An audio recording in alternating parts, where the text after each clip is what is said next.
Sa verse 19, mga kapatid, hanggang 20 o 30, dito po, ito yung part na unang tinawag na Kristiyano ang mga alagad. Taas ang kamay ng Kristiyano dyan. Sinong Kristiyano dyan? Wala pong grade, mga kapatid. Parang, wala namang ibang pagpipilian eh. Meron ba Muslim dyan? Wala naman. Oh. Lahat tayo Kristiyano. It's a common word para sa atin sa panahon ngayon. Pag sabi nila, pagka ikay nabinyagan, ano yung nasa tarpaulin? Welcome to the Christian world. Akala mo naman talagang yung word puro Christian. Diba? Ano pa? Happy christening.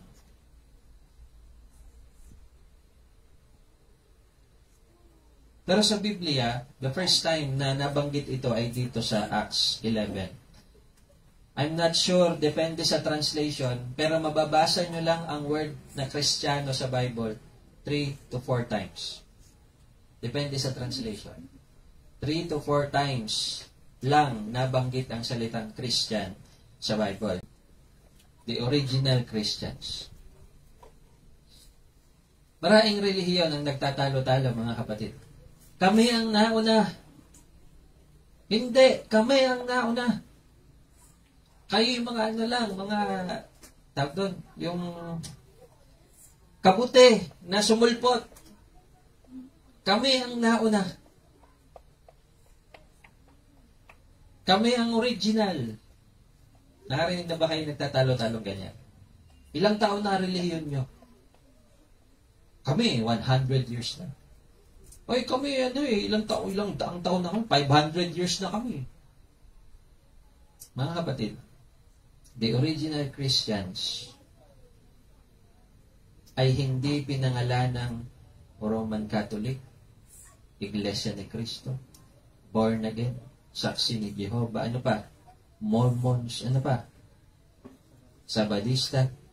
Nobody called them those names. In those names. Simple ang tawag sa kanila, Kristiyano. Hindi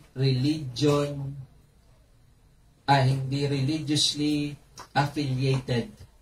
Okay? Hindi tungkol sa relihiyon yung pagkatawag sa kanilang Kristiyano. Basahin natin. Verse 19.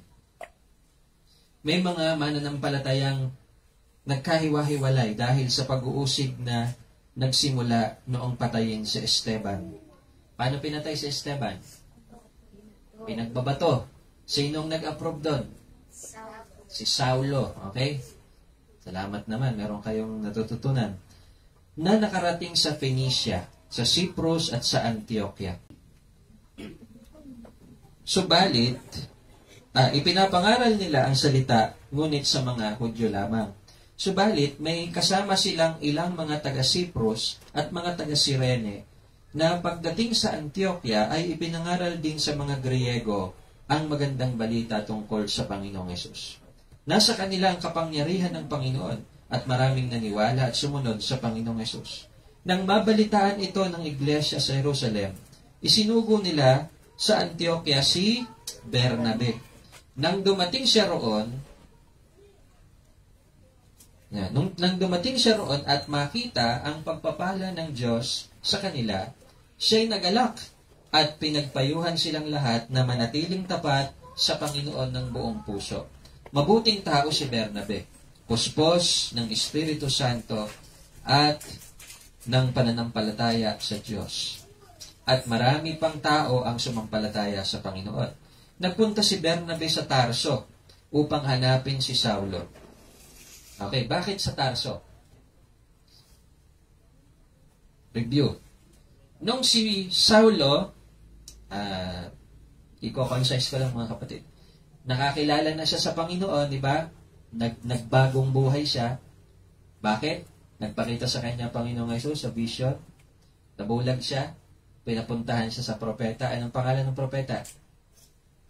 Ananias. Okay? Pinag-pray ni Ananias. Ayaw pa nga ni Ananias eh. Bakit? Kasi si Saulo ay masamang tao. Pero sabi ng Lord, puntahan mo kahit masamang tao. Eh Lord, dami nang pinatay sa atin. Daming ano. O tayo mareklamo minsan. Pero ang Diyos ay walang pinipili. Masamang tao si Saulo, pero pinag-pray siya ng propeta, nakakita uli. And from then, naunawaan niya kung sino si Jesus. Yung tinatakwil ng mga Hudyo ay siya palang tagapagligtas. Okay? Naunawaan niya, nangaral siya, and then maraming gustong pumatay sa kanya. Natandaan niyo yan? Sinilid pa siya sa basket para lang makatakas. Kaya, doon po natin ma-deduce na si Saulo ay maliit na tao lang. Bakit? Kasya sa basket eh. Sino sa inyo kasya sa basket? Mga small size, di ba? Yun ang kasya sa basket. Baka malaki pa ako kay Pablo. Pero si Pablo ay napakatapang, kahit maliit na tao. Yung tapang nga lang niya dati, misplaced. Matapang siya sa pang-uusig. Biglang nabago ugali. Naging matapang sa pangangaral. Hindi nahihiya, hindi natatakot kahit ang buhay ang kapalit. Tayo nga minsan, magpe-pray lang sa pagkain, hihiya pa eh.